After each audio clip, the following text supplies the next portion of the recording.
محمد صلوات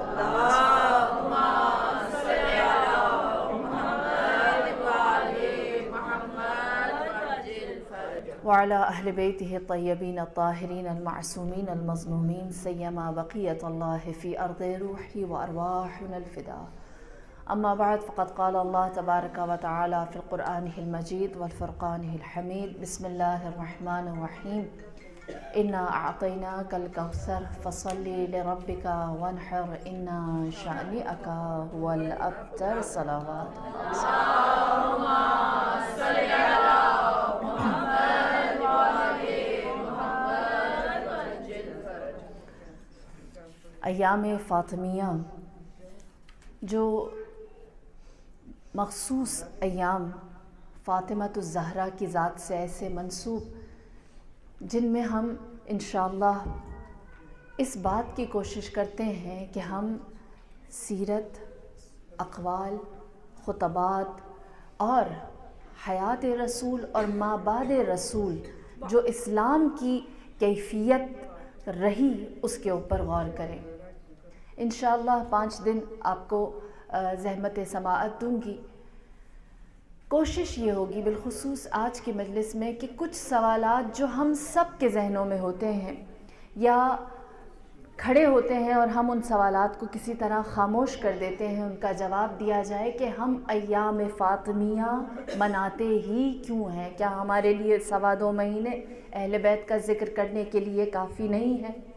پھر ایام فاطمیہ کی روح کیا ہے، کیا اسپرٹ ہے ایام فاطمیہ کی، کیا اس کی بنیاد ہے، کیا ایک پیغام ہے جو یہ ایام ہمیں دینا چاہتے ہیں. اور بالخصوص اس کے اوپر آج غور کریں گے کہ ایام فاطمیہ جو ہم سب جانتے ہیں کہ آپ کی شہادت کے دن ہیں، جو ان 75 یا 95 75 ڈیز ما بعد رسول یا 95 ڈیز جو بی بی نے گزارے، ان اسپیسیفک ایام میں ہمیں کوئی ایسی رول ماڈل ہستی ملتی ہے سوائے فاطمۃ الزہرا کے کہ جو آج کے دور میں ہمارے لیے جیتا جاگتا ثبوت ہو اور ہم کہیں کہ اس نے ان 75 یا 95 دن میں اپنا کردار بطور محب فاطمۃ الزہرا نبھایا اور ہمارے سامنے ایک بہت خوبصورت آئیڈیل کیریکٹر بنا دیا اور اب ہمیں اس کو فالو کرنا ہے. اور آخری چیز، کیا ایام فاطمیہ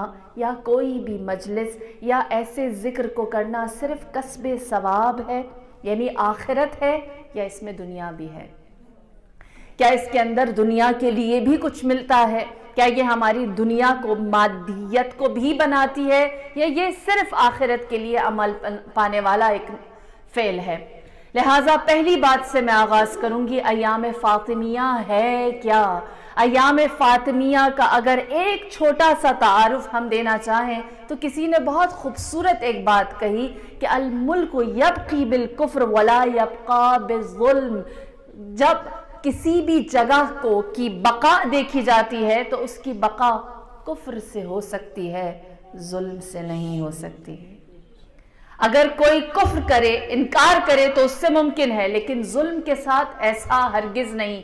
دوسری روح ہے فاطمیہ. کیا ہم سب نے بارہا نام سنا ہوگا عمر ابن عبدالعزیز کا، جس نے بی بی کو فدق واپس کرنے کی بھرپور کوشش کی. اولاد بنی امیہ میں سے تھا، اولاد یزید میں سے تھا، اسی نسل میں سے تھا، اسی مسند یا اسی خلافت بادشاہت کا وہ جانشین بھی ٹھہرا. اور جب اسے وہ خلافت ملی تو اس نے سب سے پہلا جو کام کیا، کہا کہ میں فدق کو بی بی کے حوالے، ان کی آل کے حوالے کرنا چاہتا ہوں. اور اس سے کہا گیا، کیوں بھولی ہوئی باتیں دوبارہ یاد دلاتے ہو؟